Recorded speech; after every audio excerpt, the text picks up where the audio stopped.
Hello and welcome to Kitchen Counter Crafts. If you like this video, would you please like, comment, share, and subscribe. Now let's get on with the video. Today I wanted to show you how to make really cute little fabric tags. And this one says "So Happy Together," and I have a little paper clip on there with a button, but it's very easy. You can either make it to go into a junk journal, just kind of clip it on there, or you can hang it off of something like a gift or something like that. And I've been stamping so you can see ink all over my hands, but just hang out with me and I will show you how to do that. I wanted to make these tags for a needle book that I've been working on, and I'll do a walkthrough of, or a flip through, I guess, of this, but I wanted something that might look cute on the front, or I can also use some of these for, I don't know, another junk journal or something like that. So that's really my thought process, and so I thought I'd just bring you along on my journey on what I'm working on currently. So one of the ways that I do fabric tags, actually there's several different ways you can do this. The best ink to use is StazOn, and I was being lazy again, so I just grabbed this color box ink and my favorite stamp, which is this antique sewing machine one, and it was from Tuesday Morning, and it came in a little set with a lot of little great stamps, and it's by Art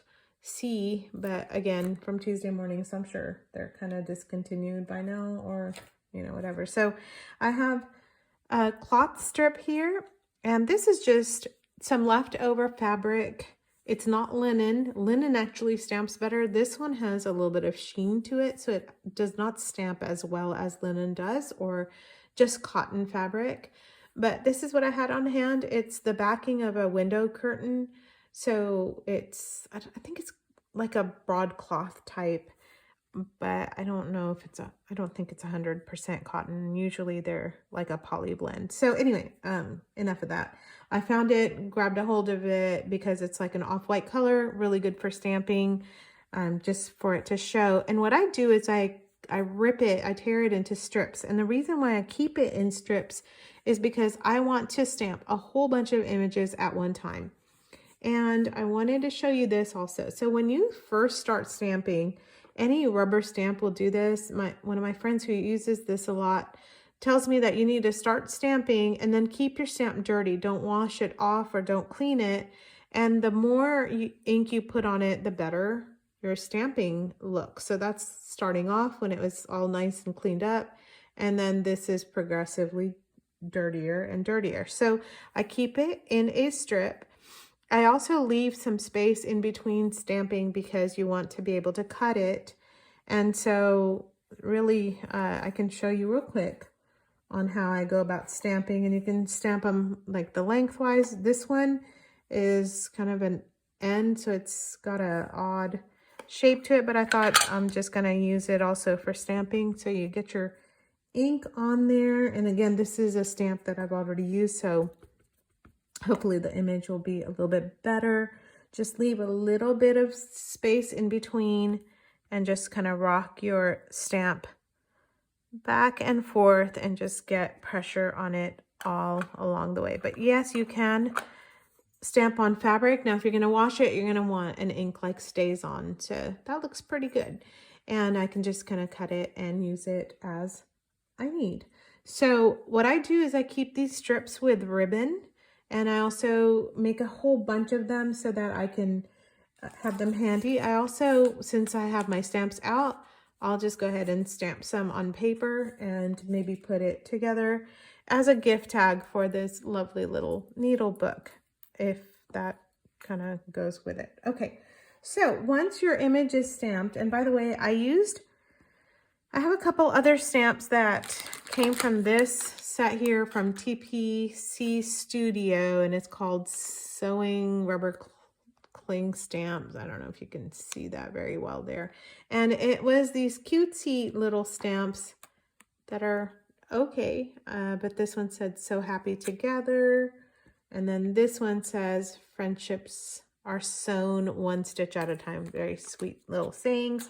However, those did not sew, they didn't stamp all that great because they're kind of thin. So I had to go over them with a pen. And the pen, in case, I know you're probably going to want to know, what pen did you use? I used a gel pen, and that is a Pilot G2 0.5, so like a medium width. And I just kind of traced it over. I put a couple X's down below. And then on this one that says friendships are sewn one stitch at a time, I actually drew a needle and a thread on it. I thought that kind of turned out cute, and actually cuter than if it would have stamped well. And this one I also had to do again.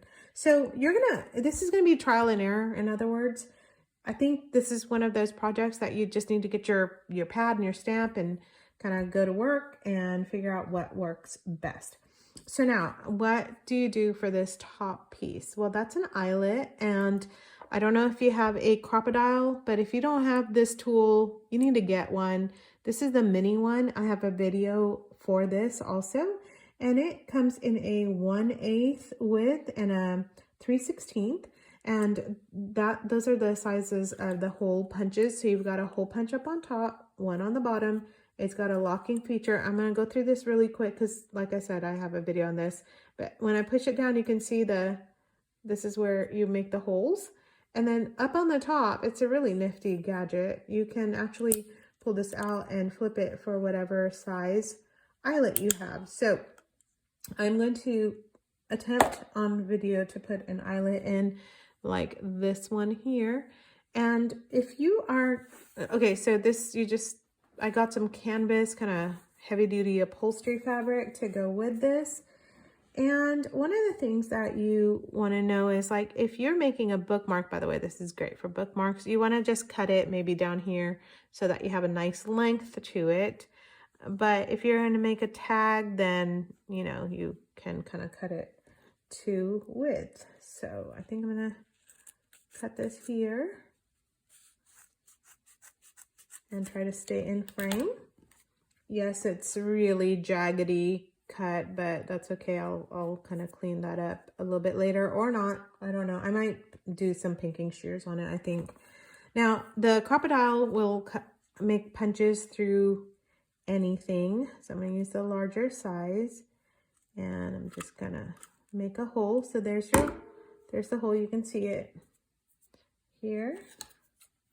Just going to clean that up a tad bit. Oh no, that just cut through it. Oh my word. What did I just do?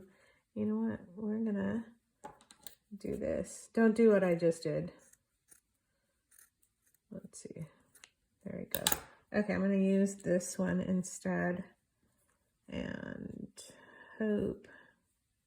Nope, that's not going to work. Now I've done it. Now you've done it. Well, you know what? Good thing I had a few more images. We are going to use a sewing machine. Plan B. Forget what I just said. And what I'm going to do is I'm just going to make a hole through the top of this so that it will just act like nothing ever went wrong. There we go. Okay, so when this pops up, don't cut it like I just did and then slice through what you were doing. There we go. See? Perfect, perfect. And I'm going to pick an eyelet. Just do the same. So a gold eyelet. So the difference between an eyelet and a grommet is that a grommet is two pieces and it's flat on the top and on the bottom, but this is an eyelet. So this is like this. It's just, you just poke it through. And let's say you don't have a crop-a-dile right now. Well, you can just make a hole. Like you can use an awl to just push a hole through this. You can actually just finagle your eyelet through so it pokes out of the way. And then you can take a hammer and push it down as well. But if you don't, what we're going to do is this way. So it's this setter has a flat and a pokey side. And we are just going to put the pokey side through here and give it a good squeeze. And voila, there it is. You've got this, and then that so it looks kind of cool and professional, even though you just saw me mess up just about everything. And then you just put the ribbon or twine or whatever you have through it, and you're good to go. So hopefully this gave you a good example of what to do. A couple different tags you can add to your junk journal or to your needle book, and stay tuned for that video when I finish my needle book in the next couple days. And that's my dog shaking, and I think that means it's time for me to end. So until next time, bye.